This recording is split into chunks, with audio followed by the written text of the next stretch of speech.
I think this is indeed the smoking gun of Roswell that confirms there definitely were bodies recovered at Roswell.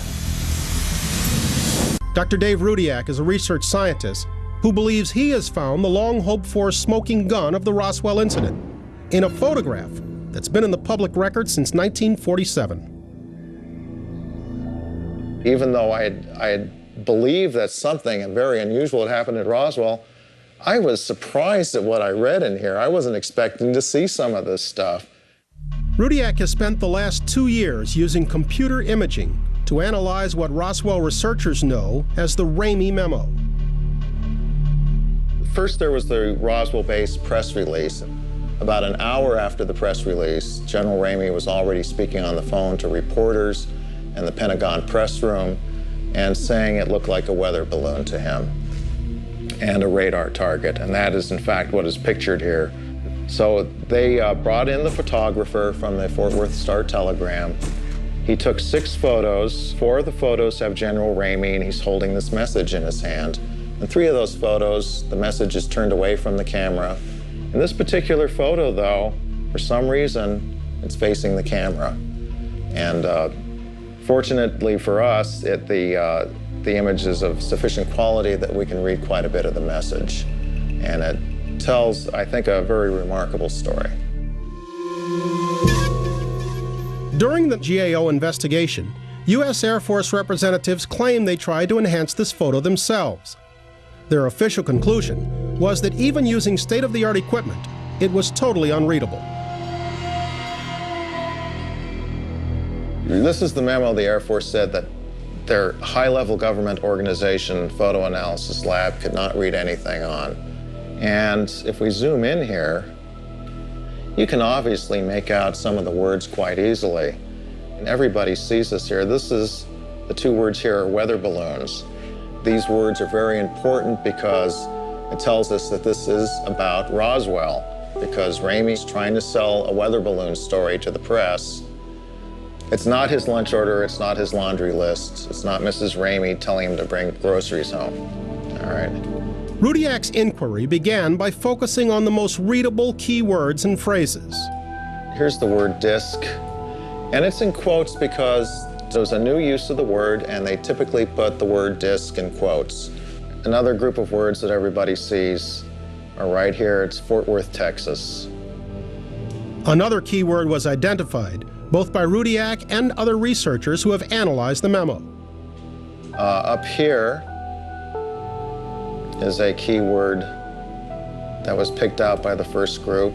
They read this as victims up here. Here's a graphic of this keyword victims. These letters underneath are actual teletype font. I'm just assuming that we have these 4 letters. The question is how many words in the English language will fit that? And here they are. The only word that seems to fit is victims. So the word victims is critical because it's really the first documentary confirmation that there actually were casualties or bodies involved with Roswell. It's all been based on witness testimony up to this point. Rudiak believes that by piecing together the most legible words and phrases, even the simplest reading of the Ramey memo is incriminating. Of course, if you have this phrase up here, which is in the first paragraph, says, and the victims of the wreck. If there were victims, this can't be explained by a balloon crash. This is one of 7 known photographs that was taken at Fort Worth Army Airfield on July 8, 1947. This is General Roger Ramey seated here. Next to him is his Chief of Staff, Colonel Thomas Dubose, who later said that this weather balloon that they had displayed was just a cover story that they used to get the press off their backs. After 2 years of research, Dr. Rudiak believes he has interpreted the entire text of the memo in General Ramey's hand. So here's the first paragraph. It reads, Fort Worth Army Airfield acknowledges that a disc, again in quotes, is the next new find west of the cordon. If I'm reading this correctly, they found the main disc west of the cordon, and General Ramey is confirming this. And then it goes into this phrase, and the victims of the wreck. You forwarded to possibly the team, some sort of team at Fort Worth, Texas. You have something in the disc, the aviators in the disc, they were going to ship them by a B-29 special transport, it's abbreviated as ST, or a C-47. I have about 80% confidence in what I have here. I think at least 80% of the words are correct here.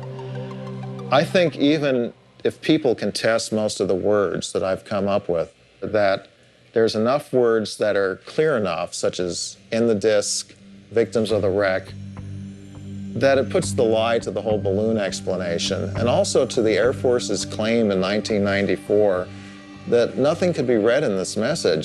The potentially damning evidence, not just of an alien crash, but possibly of a 6-decade government cover-up.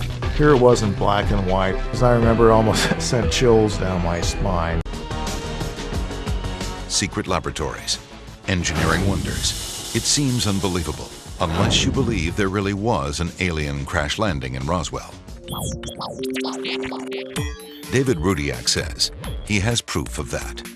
It's this 1947 photograph. This is one of 7 photos known to have been taken in the office of General Roger Ramey.